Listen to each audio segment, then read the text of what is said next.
2023 में 4000 से ज्यादा भारतीय मुस्लिम औरतें बिना किसी पुरुष रिश्तेदार के हज पर गईं, यानी औरतों ने बिना किसी महरम के हज यात्रा की। जुलाई 2023 में पीएम मोदी ने इस पर बात की मन की बात में, लेकिन न ही ये पहली बार हुआ है और न ही पीएम मोदी ने इस पर पहली बार बात की है। ये वो महिलाएं हैं जिन्होंने हज की यात्रा बिना किसी पुरुष सहयोगी या महरम के बिना पूरी की है। इस्लाम में महरम उस पुरुष को कहते हैं जो महिला का पति हो या उससे उसका खून का रिश्ता हो। सऊदी अरब के मक्का में हज के लिए दुनिया भर से मुसलमान महिलाएं और पुरुष जमा होते हैं और सऊदी का ये मोटे तौर पर नियम रहा कि महिलाएं हज पर अकेले नहीं महरम के साथ आएं।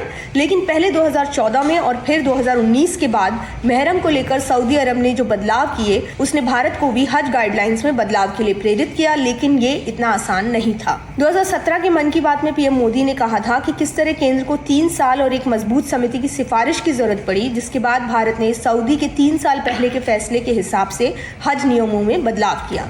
तो क्या था सऊदी का वो 2014 का फैसला?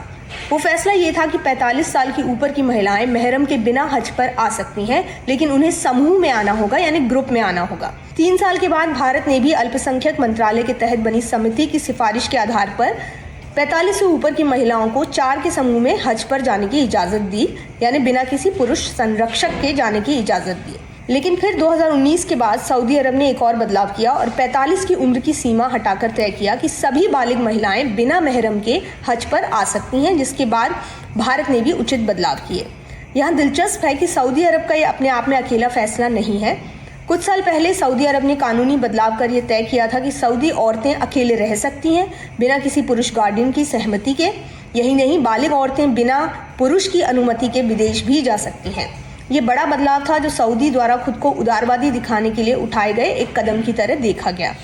ऐसा ही एक कदम 2017 में इस देश ने उठाया था, जब मक्का में हज के दौरान हज यात्रियों के आने वाले तनाव भरे कॉल्स को संभालने का जिम्मा औरतों को दिया गया, जिसके जरिए सरकार वर्कफोर्स यानी कामकाजी आबादी में औरतों की भागीदारी को बढ़ाना चाहती थी। मुस्लिम समाज में सामाजिक, धार्मिक और कानूनी स्तर पर महिलाओं की भागीदारी को लेकर अक्सर चर्चा होती रही है। मस्जिद या किसी सार्वजनिक जगह पर उनकी मौजूदगी को लेकर भी अक्सर चर्चा और बहस होती रही है।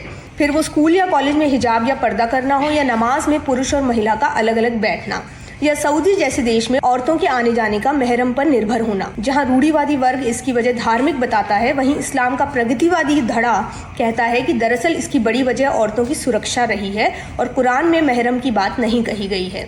कहा यह भी गया है कि किस तरह ईरान, इराक और सीरिया जैसे देशों में महरम का नियम नहीं है, लेकिन हिंसा के डर से पुरुष और महिला दोनों ही समूह में आना उचित समझते हैं।